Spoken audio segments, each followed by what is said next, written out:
Welcome to Thinking Deeper by 6-7. Oh, I'm excited for this one. Get ready, because today we are throwing ourselves right into the middle of the ultimate clash. The profound historical, philosophical battle between the concept of a purposeful God and the atheistic materialist worldview.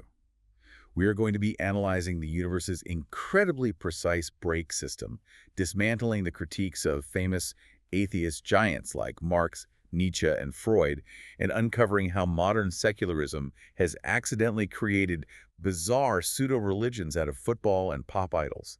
It's a massive intellectual journey today. It really is, and it fundamentally challenges how you look at the underlying structures of society and, honestly, your own deeply held beliefs. Yeah, absolutely. But before we step into those heavy philosophical waters, I want you to just think about human behavior for a second, because we all have these modern rituals, right? These little chants we follow without even thinking about them. Oh, for sure. We're totally creatures of habit. Right. Like, for instance, whenever you are consuming media online, there's a specific phrase you are conditioned to hear and obey. It's almost like a modern secular prayer. I think I know exactly where you're going with this. You know the one.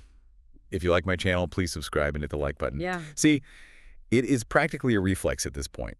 It really is. We are hardwired to follow a script, to have devotion and ritual. And that underlying hardwired human instinct is actually the entire foundation of our analysis today. Exactly. We are drawing from excerpts of Professor Dr. Yumni Sezen's rigorous book, Culture and Religion, or Din.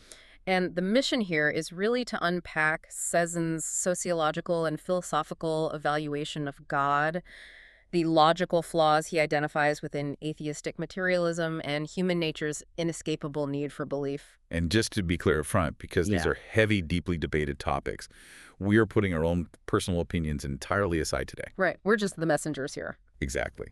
We are stepping strictly into Professor Sezen's shoes to impart the ideas contained in the original source material. So let's start with the physical reality around us, the universe itself. Let's do it. Sezen argues that the cosmos is not just a random, chaotic pile of matter. He uses this brilliant analogy of a brake system. I love this analogy. It's so good. Think about the engineering of a car. A car built without brakes has no actual purpose because its only possible destination is a catastrophic crash. Yeah, it's just a heavy metal box waiting to hit a wall. Right. An intelligent engineer includes a brake system so the vehicle can safely reach an intended destination. And Sezen points out that in nature, the ozone layer acts as exactly this kind of engineered brake system. It actively filters out deadly UV rays, which was an absolutely necessary prerequisite for life to eventually emerge from the oceans and survive on land. And the implication of that brake system directly challenges the entire concept of coincidence. How so? Well, Sezen points out that if the universe is entirely random, if there are no hidden rules, which in religious terms is often referred to as divine wisdom, then two major human endeavors become entirely impossible. Okay, what's the first one? The first casualty is science itself. Wow, science. Yeah, science inherently requires predictable laws. It needs order and a repeating system to research. If everything is a chaotic, blind accident, there is no underlying why or how to study. You cannot investigate pure chaos because chaos has no rules to discover. Oh, that makes total sense. Which means the very existence of the scientific method relies on the assumption that the universe is ordered. Exactly. You can't measure the boiling point of water if water decides to behave completely differently every single Tuesday. Right, you'd just be guessing. And the second casualty of pure coincidence is human freedom. Wait, freedom? How does a random universe destroy freedom? Because true freedom actually requires a structured order and a goal. Without a goal or a system of rules to navigate, freedom is just meaningless random motion. Oh, I see. Going back to your car analogy, a vehicle without brakes isn't free to go anywhere it wants. No, not at all. It is simply out of control, bound to the immediate forces of gravity and momentum until it destroys itself. That is a powerful way to frame it.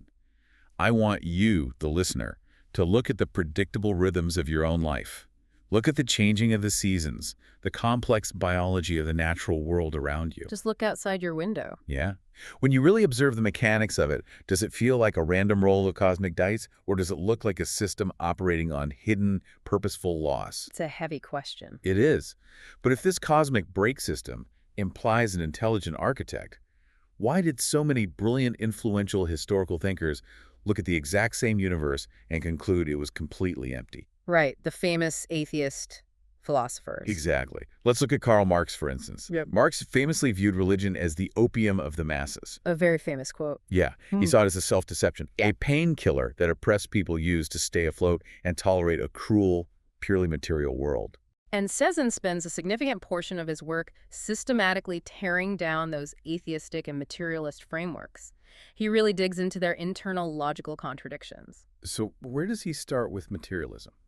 Let's look at the core assumption of materialism first. It assumes that physical matter is the only thing that exists and that it is infinite and eternal. Right. But Cezanne argues this rests on a massive mathematical paradox. Physical matter, by its very definition, has boundaries. Okay. It has dimensions, mass, a specific location in space and time. If something has defined physical limits, it cannot logically be infinite. So you can't have an infinite wall made of finite bricks, essentially. You cannot have a boundless, infinite reality constructed entirely out of bounded, finite parts. But couldn't a materialist just argue that the universe has simply always been here, interacting in one form or another, and we just understand it through either our senses or our logic? They do attempt to argue that, but Cezanne highlights a deep philosophical contradiction between the two main fathers, this thought, Karl Marx and Friedrich Engels. Oh, really? They didn't agree? No, they couldn't even agree on how human beings interact with this supposedly infinite matter. Engels believed that matter is ultimately understood through human reason. Like using math and logic. Exactly. Acknowledging the existence of unseen, vibrating atoms that we cannot physically touch or see, but that our logic tells us must be there. Okay, and Marx? Marx believed strictly in the physical senses. His philosophy was, quite literally, the proof of the pudding is in the eating. If you can't sense it, it isn't materially relevant. Which opens up a fascinating vulnerability that Cezanne attacks. It really does. Because if existence relies strictly on our physical senses, as Marx suggests, then what existed before living creatures were here to sense it? A huge blind spot. Did the primordial universe not exist before eyes and ears evolved to witness it? Exactly. And if you take the other path, relying strictly on human reason, as Engels implies, Cezanne points out that you walk right into the trap of subjective idealism. Which is what, exactly. Subjective idealism is the philosophical concept that reality is entirely dependent on the mind. To use that classic thought experiment, if a tree falls in the woods and no one is there to hear it, does it make a sound? Oh, right. If you rely solely on human reason to define matter, you eventually arrive at the conclusion that the universe only exists because your human mind is actively creating the concept of it. So both paths hit a wall. Yeah, both the purely sensory path of Marx and the purely rational path of Engels hit logical brick walls when trying to explain a universe that predates human consciousness. It really shows the limits of trying to explain away the massive human experience through purely material lenses. It really does. But Cezanne doesn't just stop at the economic and material philosophers. He goes after the psychological and cultural critics as well, specifically Friedrich Nietzsche and Sigmund Freud. The heavy hitters. Yeah. Nietzsche viewed religion not as an economic painkiller, but as a mental illness born of repressed guilt.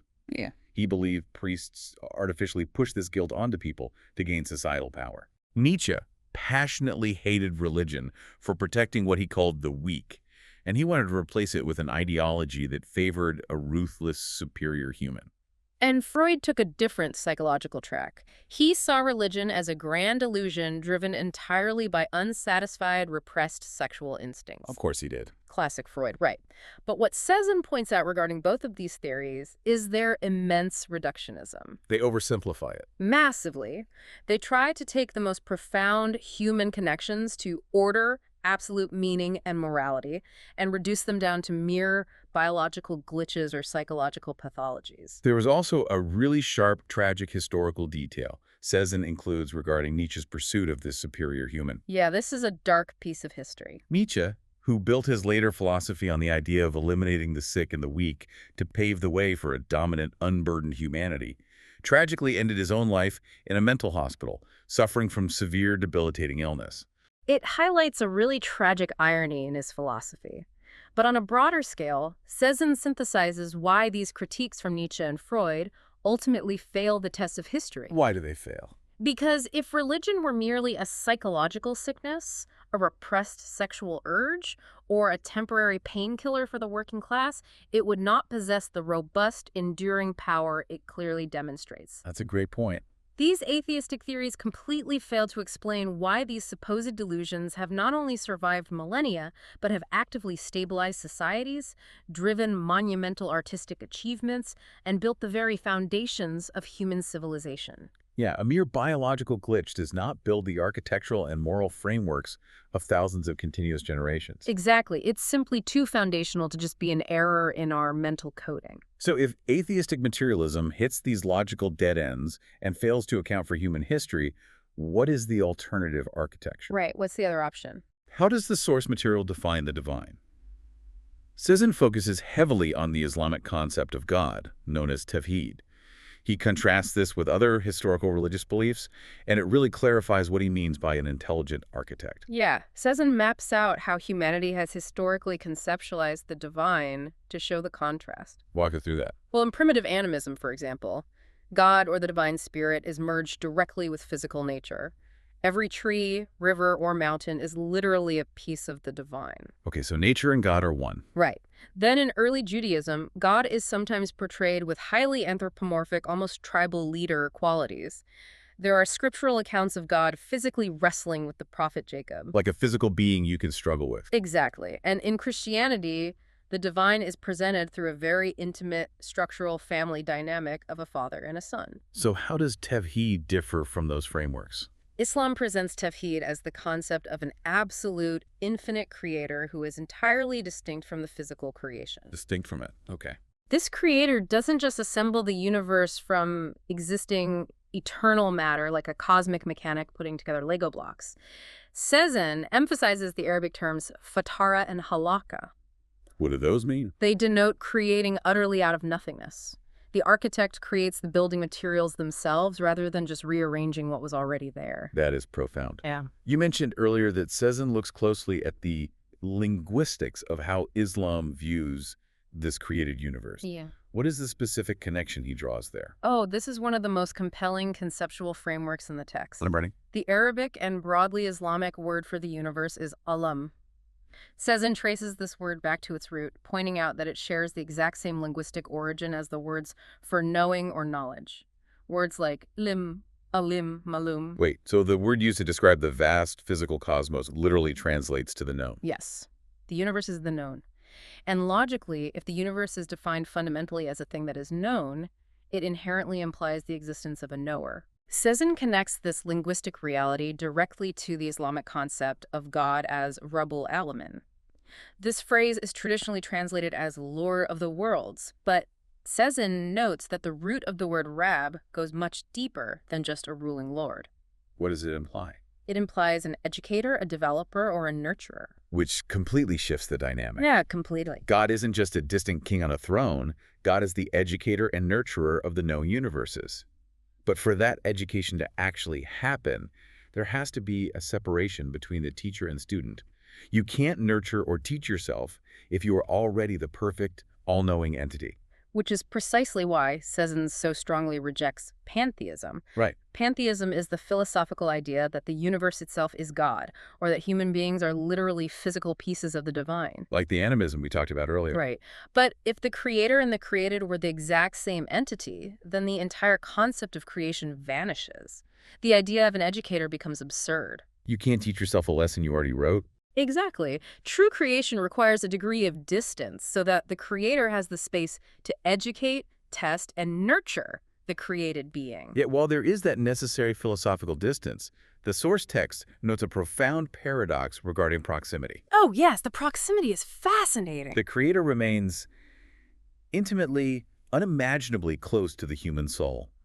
The text quotes the famous verse that God is closer than the jugular vein. Yeah. It is a massive juxtaposition. You have the sheer incomprehensible scale of the known universe paired with the deeply personal, microscopic nature of human consciousness. It balances the transcendence required to be an infinite creator with the immanence required to be a personal nurturer. But exploring this balance leads us to a very modern sociological dilemma. Right, and it's something you see happening in every major city, on every single social media feed right now. Everywhere you look. What happens when a highly secular, modern society successfully pushes this traditional concept of an educator God away? When we decide we don't need the grand architect anymore, do people just suddenly become purely rational, emotionless beings operating strictly on logic and science? The sociological evidence says absolutely not. Not even a little bit. As people distance themselves from traditional religion, the innate human instinct to worship, to seek a higher power, and to find absolute meaning doesn't simply vanish into thin air. Because we established earlier, it's hardwired into us. Exactly. It is a hardwired psychological and sociological need. Sazin argues that because this need cannot be destroyed, it inevitably attaches itself to the secular world. People end up creating what he terms subdinler, which translates to pseudo-religions. They redirect that religious hardware toward pop culture. Yep. People begin to literally worship pop idols, musicians, and sports franchises. Sezin uses this incredibly vivid, relatable example in the text. Think about a diehard fan who cannot get a concert ticket for their absolute favorite pop singer. We've all seen videos of this. They might cause a massive riot outside the venue. They might fall into a deep clinical depression, or in extreme cases, even become suicidal over a concert. And the structural behavior of that fan is identical to religious zealotry. It really is. The sheer fanaticism, the absolute devotion, the willingness to suffer for the idol, it mirrors ancient worship perfectly. But Sazin highlights a massive, dangerous difference between the two. What's the danger? These pseudo-religions completely lack the profound moral and philosophical framework of a true historical religion. Because following a pop star doesn't teach you how to be a better neighbor or how to process the grief of losing a loved one. No, not at all. True religion, historically, provides internal ethical mechanisms for its followers. It offers structured frameworks for patience, tolerance, charity, and internal peace when faced with hardship, poverty, or tragedy. It gives a broader cosmic context to human suffering. Exactly. Pseudo-religions only offer the fanaticism. They provide the tribalism, the chants, and the fervor, but none of the ethical breaks. Wow, the breaks again. Wow. Like the cosmic break system we started with. Perfect connection, yeah. Without those moral breaks, this sociological shift is exactly what leads to massive, violent brawls in football stadiums over a referee's call. Or the incredibly toxic, extreme celebrity worship we see tearing people apart online. Exactly. The drive for a god is completely hardwired into the human psyche. When you successfully remove the traditional god, the drive remains. Only the target of the worship changes, and often with highly chaotic results. We have traveled a massive intellectual distance today. We really covered some ground. We started by looking at the undeniable break system of the cosmos, recognizing that a universe with protective ozone layers and predictable rules implies an intended destination, not just a cosmic car crash of coincidence. Right. From there, we walked through Sezin's teardown of atheistic materialism. We saw the mathematical paradoxes of infinite matter, the contradiction between Marx's senses and Engels' reason, and how reducing human belief to mere biological glitches entirely fails to explain the weight and endurance of human civilization. We explored the linguistic beauty of the universe as Ulam, the known, being guided by a divine educator who creates from absolute nothingness. And finally, we arrived at the trap of the modern era. How running away from that divine educator doesn't make us rational, it just leads us to accidentally worshiping pop stars and sports teams with all the fanaticism of a zealot, but none of the grace or moral grounding. And this comprehensive analysis leaves us with a profound realization about our own inherent nature. Human beings are inescapably meaning-seeking creatures. We really are. We are forever suspended in this incredible dynamic tension between the rigid physical laws of nature and the relentless, deeply ingrained pursuit of the divine. The sociological evidence presented by Sazin suggests we simply cannot turn off our desire for a higher order. We can only choose what we elevate to that ultimate position. Which leaves me with one final, lingering question for you, the listener, to mull over as you go about your day. We talked about how the very word for universe means that which is known, and how human consciousness is specifically designed to decode and learn from it. If that is true, what does our modern, relentless obsession with creating artificial intelligence really say about us? Oh, that's a fascinating angle. Are we, in our increasingly secular, tech-obsessed world, subconsciously trying to technologically mimic the original act of divine creation? Are we trying to build our own ultimate knower to educate us, stepping into the shoes of the divine simply because we have forgotten how to look up? Something to really sit with. It is something to think about. Thank you for joining us for this deep dive into the source material. Keep questioning, keep learning, and we will catch you on the next one.